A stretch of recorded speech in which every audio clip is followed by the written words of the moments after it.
ये है एथर का नया नवेला स्कूटर रिस्टा। ये एक फैमिली स्कूटर है, तो जो हरकत मैंने अभी अभी करी है आपको एग्जैक्टली इसको वैसे ही बस नहीं चलाना है। तो कैसे चलाना है भाई फिर? वेल चलाना कैसे है, एक फैमिली स्कूटर के लिए क्या क्या चीज़ें ज़रूरी है, रिस्टा में वो सब चीज़ें है या नहीं है, उन सब चीज़ों की बात जो है इस वीडियो में करते हैं। एक एक चीज़ जो इधर उधर दिखानी थी वो मैं एक पहले वीडियो में दिखा चुका हूँ, बट इस वीडियो में भी इन डिटेल जो है बात कर लेते हैं। चलिए, सबसे पहली चीज़ जो है वो है लुक्स और डिज़ाइन। डिज़ाइन में कई और एलिमेंट्स भी आते हैं, उनकी भी बात करते हैं। अगर आप लुक्स की बात करो तो रिश्ता सही मायनों में दिखता तो ठीक है, मतलब ऐसा कुछ खास प्रॉब्लम नहीं है। अगर आप साइड से इधर से देखने लगोगे तो इट्स लुकिंग ओकेश। वैसे इस देश में सबसे ज़्यादा बिकने वाला स्कूटर एक्टिवा जो है वो कुछ खास लगता नहीं है ऑनेस्टली, फिर भी हम खरीदते हैं। होंडा ने एक एविएटर नाम से एक अच्छा स्कूटर पेश किया था, बहुत अच्छा लगता था वो, बट लोगों ने जो है उसको ज़्यादा नहीं खरीदा। बट यहाँ पे जो है रिश्ता ठीक ठाक लगता है, कोई समस्या उसमें नहीं है। तो ऐसा बहुत ज़्यादा ईवी जैसा शाउट नहीं करता है, कोई मॉडर्न डिज़ाइन वगैरह जो है नहीं दी गई है। कुछ अच्छी चीज़ें दे दी गई है, जैसे कि आपके पास में एलईडी लाइट्स वगैरह जो है अच्छे से इंटीग्रेट वगैरह हो गई है, तो कोई भी समस्या वैसी भी नहीं है इसमें। साइड में अगर आप आओगे तो एक और इम्पॉर्टेंट चीज़ है जो कि फैमिली स्कूटर में होनी ज़रूरी है, और वो लोगों को रहता है कि भैया क्या इसमें सिलेंडर ला सकता हूँ मैं। वेल वो सिलेंडर लाने के लिए भी स्पेस तो यहाँ पे है। हालांकि हमने सिलेंडर रख के देखा नहीं है कि फ़िट होगा या नहीं होगा। आपको क्या लगता है इसमें फ़िट होगा या नहीं होगा? एक सिलेंडर जितनी जगह है, बट ओवरऑल गोल सिलेंडर शायद इसमें फ़िट नहीं हो पाएगा। लेकिन बाकी चीज़ें आप जो है वो रख सकते हो। यहाँ पे भी आपको हुक दिया गया है, यहाँ पे भी आपको जो है एक हुक दिया गया है। ये चीज़ें जो है यहाँ बखूबी की गई है, तो वो सब चीज़ें ठीक है। और नीचे फ्लोर मैट भी ठीक है। हाँ, ये जो यहाँ पे छेद दिए गए हैं, इनके अंदर मिट्टी फंस जाएगी तो पानी जो है वो हल्का हल्का शायद जमा हो सकता है, तो इनको साफ टाइम पे करते रहें। बट अदरवाइज़ कोई ऐसी चीज़ नहीं है। यहाँ पे डिज़ाइन इन इंडिया लिखा गया है। ये डिज़ाइन इन इंडिया थोड़ा और बेहतर ऐसा मोटे अक्षरों में लिखा जा सकता था। It's actually very proud thing. Ather जो है वो इंडिया में ही काम करता है 10 सालों से, और बहुत अच्छे से रिसर्च करके वो प्रोडक्ट बनाते हैं। तो किसी भी इलेक्ट्रिक स्कूटर से ज़्यादा बेटर ये इंडिया में मैन्युफैक्चर और डिज़ाइन किया गया है, there is no doubt about it. But उसके बाद में एक और चीज़ इंपॉर्टेंट आती है इन टर्म्स ऑफ डिज़ाइन, वो है कि बूट कैसे डिज़ाइन किया गया है, यानी कि बूट स्पेस जो है वो कैसा रखा गया है। अब यहाँ पे बूट स्पेस बहुत बड़ा है। ये तो एक एक्सेसरी है जो मैं निकाल देता हूँ यहाँ पे जो लगी हुई है। बूट स्पेस डिसेंट बड़ा है जिस तरीके का दिया गया है, काफ़ी सारी चीज़ें रखी जा सकती है। और यहाँ लाइट जो है वो भी दी गई है, एक एलईडी लाइट आपको दी गई है। मैंने एक शिकायत आपसे करी थी, अगर आपको शायद ना पता हो तो, जो वॉक अराउंड वाले टाइम पे करी थी। बाय द वे इधर भी थोड़ा सा स्पेस जो है वो यहाँ दिया गया है, जिसमें एक फ़ोन रखा हुआ है, जिस पे अभी आएंगे हम, ये कि फ़ोन क्या यहाँ क्यों रखा गया है। मैंने एक शिकायत आपको करी थी कि कुछ कुछ जगह पे क्वालिटी वीक लग रही है जब मैंने वॉक अराउंड किया था इसका। फॉर्चुनेटली वो चीज़ प्रोडक्शन रेडी स्कूटर में जो है नहीं आ रही है। इसमें मोस्टली फिट एंड फिनिश अच्छी है, मतलब उस वाले से तो बेहतर हो गई है। अगर आप 450X से कंपेयर करोगे वो थोड़ा और ज़्यादा नीट, थोड़ा मॉडर्न शार्प बढ़िया लगता था, बट इसमें जो है इंप्रूवमेंट कर दिए गए हैं, वो कोई दिक्कत नहीं है। फिर ये जो चीज़ है, ये रिस्टा Z जो मॉडल है उसमें आपको मिल रही है, बट S में आपको एज एन एसेसरी लगवानी पड़ेगी। और ये नीचे की तरफ आपका जो फुट रेस्ट यहाँ पे आप ये देख पा रहे हैं, ये एक्सेसरी है। चाहे आप Z लो चाहे S लो, कुछ भी ले लो, उसमें एक्सेसरी वो लगी हुई आएगी।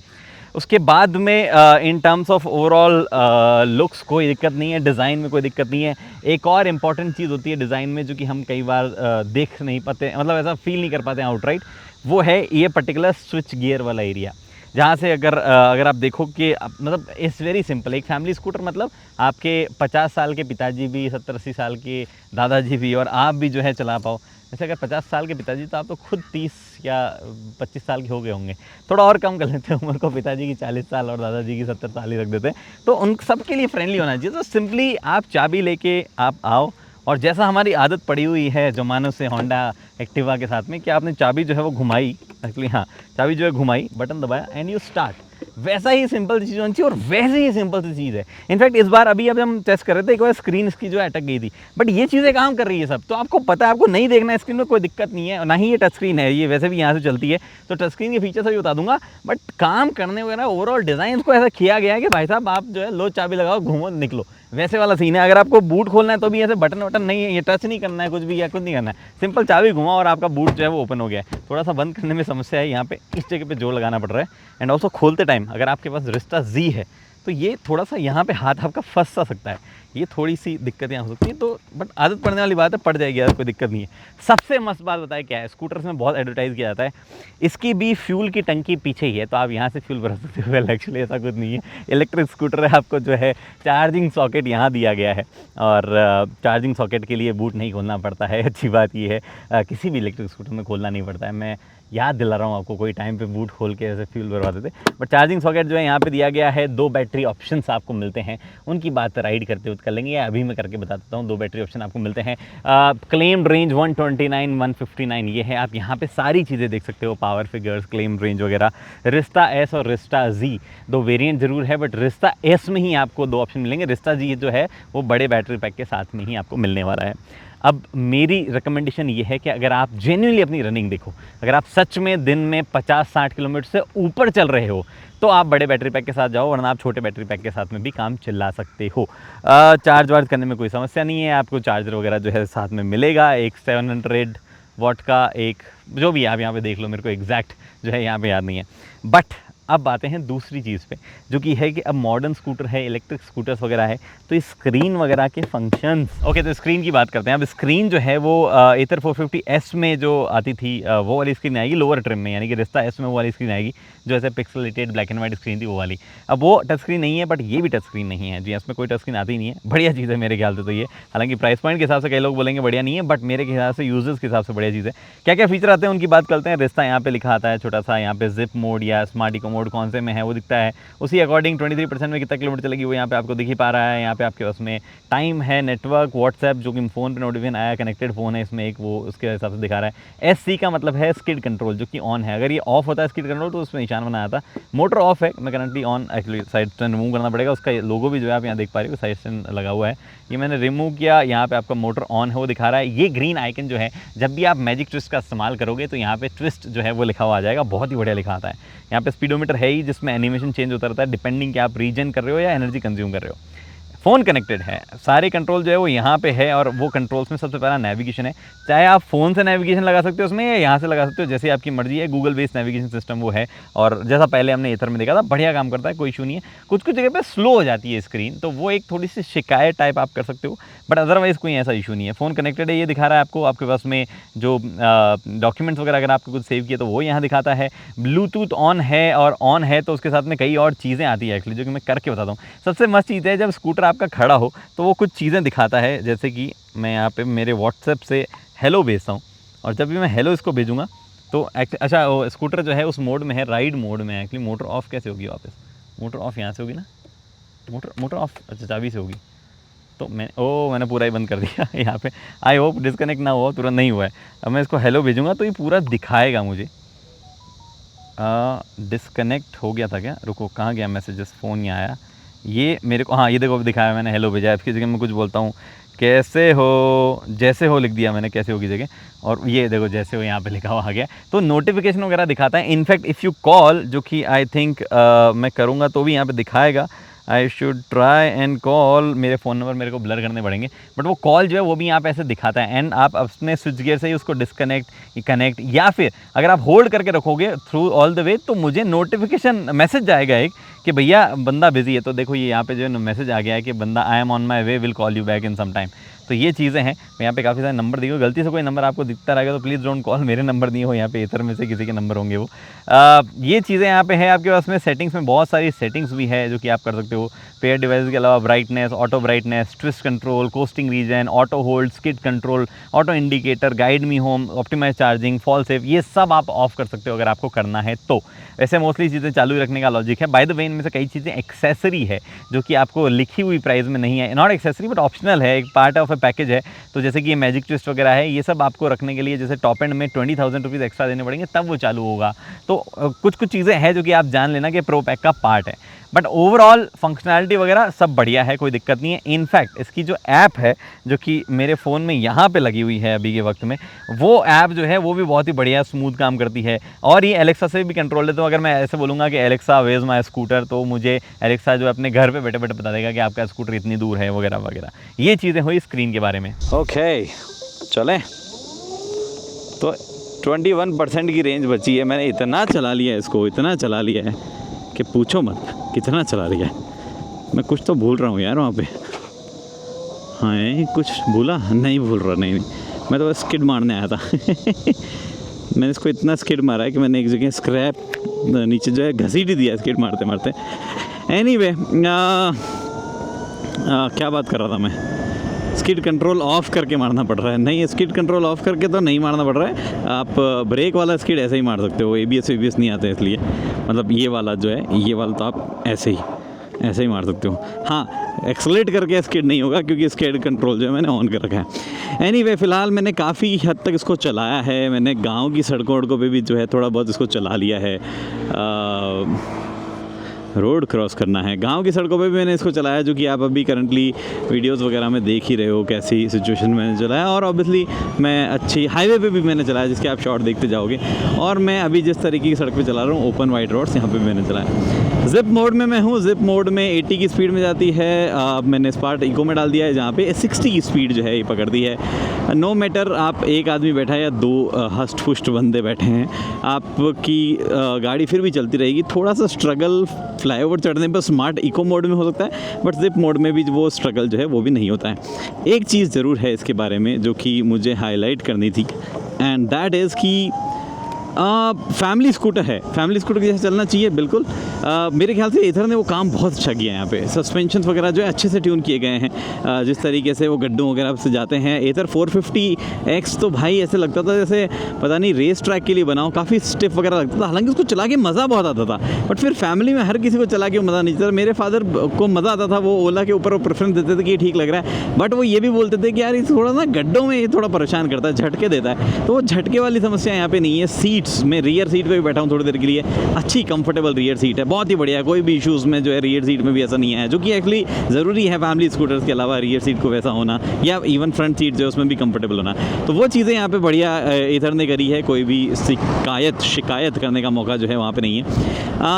एक चीज़ जो कि आउटराइट सब लोग अप्रिशिएट करेंगे, मैंने बोला जो आपको अभी थोड़ी देर पहले, कि चाबी घुमाओ चलो, नो नॉनसेंस वाली चीज़ यहाँ पे आती है। लेकिन एथर 450X जो है, अगर आप उसके जैसी सी आवाज़ वगैरह चाह रहे हैं, वो एकदम वाइन और एकदम उसका एक्सलोरेशन या इलेक्ट्रिक का टिपिकल आप एक्सलोरेशन वगैरह चाह रहे हो, तो अनफॉर्चुनेटली वो उतना यहाँ पे नहीं है। यहाँ पे थोड़ा सा डाइल्यूटेड एक्सलोरेशन है, तो उसका जो है ज़्यादा कुछ किया नहीं जा सकता है। मतलब ऐसा वो फीलिंग नहीं है बहुत ही कि आपने दबाया और बढ़िया जाए। मतलब इवन इन ज़िप मोड जो कि मैंने अभी डाला, इट्स नॉट वेरी फास्ट, ऐसा एग्रेसिव वैसी कोई चीज़ नहीं है, जो कि एक्चुअली अच्छा है। 2 ही मोड दिए गए, ज़्यादा टेंट्रम टाइप्स चीज़ नहीं है। बट अगर आप वो इलेक्ट्रिक वाली चीज़ चाह रहे हो तो वो आप मिस करोगे।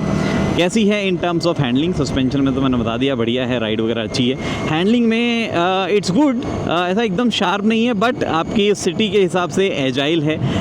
टर्निंग रेडियस छोटा है, वहाँ पे भी कोई इशू नहीं है।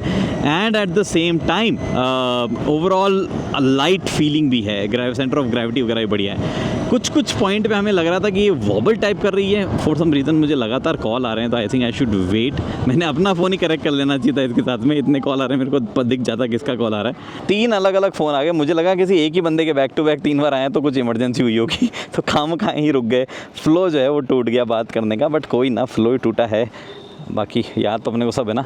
हाँ, तो मैं बात कर रहा था, क्या बात कर रहा था मैं भूल गया यार। इसमें एक लाइट आ रही है, वार्निंग लाइट, पता नहीं किस चीज़ की आ रही है। ये जब आती है तो ऑटो होल्ड भी काम नहीं करता है। और by the way auto hold की बात आएगी तो ऑटो होल्ड वर्क्स फैंटास्टिक, कोई भी दिक्कत नहीं है, बढ़िया, एकदम सही टाइम पे लगता है। 450X से भी बेटर मुझे लगने लग गया for some reason. Skid control ऐसा कुछ खास हम टेस्ट नहीं कर पाए, बट काम कर रहा था। जहाँ ज़बरदस्ती हम करवाने की कोशिश कर रहे थे वहाँ काम कर रहा था, बट उसका असली टेस्ट होगा ये जो हार्ड टाइल्स वगैरह फ्लोर पर जहाँ चढ़ते टाइम पे स्किड मार जाता है पीछे से, वहाँ पे असली टेस्ट उसका होने वाला है, there is no doubt about it. उसके बाद में गाड़ी में जो कनेक्टिविटी फीचर्स है वो भी अच्छे काम कर रहे थे, मतलब ऐप से चाहे देखो या नोटिफिकेशन वगैरह बनने वाले, उसमें भी कोई इशू किसी तरीके का नहीं हुआ। और साथ ही में आपके पास में हम बात कर रहे थे हैंडलिंग वगैरह में, तो वहाँ पे भी ऐसे देखो, इट्स नॉट वेरी शार्प और या ऐसा मज़ेदार आ जाए चला के हैंडलिंग में। It is comfortable family scooter type की हैंडलिंग, उतनी सी बात है। मेरे ख्याल से जो कुछ चीज़ें हल्की सी लैग करती है वो ये आउटराइट, कई लोगों को लगेगा कि यार थोड़ी सी स्पीड 80+ होनी चाहिए, ठीक है, वो यहाँ पे नहीं दी गई है, तो शायद कुछ लोग कंप्लेन कर सकते हैं। रेंज की बात कर लेते हैं, क्योंकि अब स्पीड वगैरह नहीं दी गई है तो रेंज जो है वो तो होनी चाहिए ना, राइट।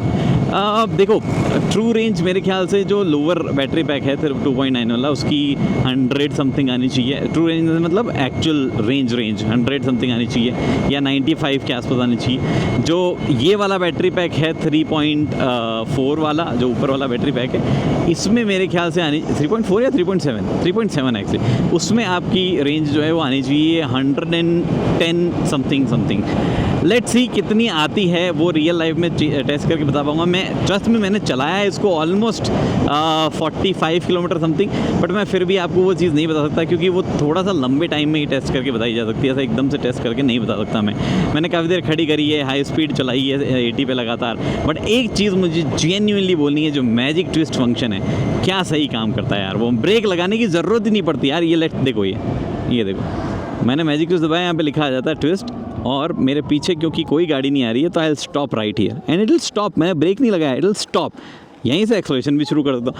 बहुत सही है। और एथर का कहना है 100% पे भी काम करेगा, क्योंकि उस टाइम पे बैटरी रिचार्ज नहीं हो रही होगी, लेकिन उस टाइम पे वो एनर्जी जो है वो हीट के रूप में कन्वर्ट हो जाएगी। लेकिन आपको ब्रेक दबाने की ज़रूरत नहीं है। आपका ब्रेक का काम हमने जो है यहीं से हैंडल कर लिया, कि आपको सिर्फ उसको आगे करना है एंड द बाइक और द स्कूटर विल स्टॉप। बहुत ही बढ़िया काम कर रहा है, एकदम अच्छी फंक्शनिंग दी गई है। एथर के बारे में एक चीज़ हमेशा जो हम कहते ही आए हैं कि इन्होंने जब फंक्शन दिया है कुछ, तो बहुत ही परफेक्शन के साथ में दिया है। भले ही ऐसे गिमिक की फंक्शंस वगैरह बहुत और ज़्यादा बाकी कंपटीशन स्कूटर जो है ऑन पेपर ज़्यादा फंक्शन दे देते हैं, बट जब वो काम कर रहे हैं, कितना लंबे ड्यूरेशन में वो कैसे काम कर रहे हैं, वो चीज़ में एथर जो है वो थोड़ा ज़्यादा बेहतर रहा है बाकी मैन्युफैक्चरर से। और क्या चीज़ बची मेरे भैया, चलाते वक्त कोई ऐसा ब्रेकिंग अच्छी है, वहाँ पे भी कोई इशू नहीं है। हाँ, ABS नहीं होना इस प्राइस पॉइंट पे, अब देखो उस पावर के हिसाब से तो ज़रूरत नहीं है ABS की, बट इस प्राइस पॉइंट पे फिर लगता है कि यार ऐसा कुछ देना चाहिए। अभी तो ये डायरेक्ट मैकेनिकल ब्रेक से कुछ भी इसमें बीच में है नहीं, तो मैं ब्रेक लगा के बताता हूँ, आवाज़ आएगी, देखना। बट अगर आप दोनों ब्रेक्स एक साथ लगाओगे, फ्रंट और रियर, तो इट स्टॉप्स। तो वो वहाँ पे कोई इशू नहीं है, वहाँ पे कोई ऐसा टेंट्रम भी नहीं है। जिप मोड 11% पे आ गया। लेट्स सी कि ये 10% के बाद में बैटरी, अभी ऑलरेडी स्लो लग रहा है मुझे जिप मोड 11% पे, यानी कि कुछ सर्टेन नंबर 15% के बाद में स्लो हो जाता है आई थिंक ये।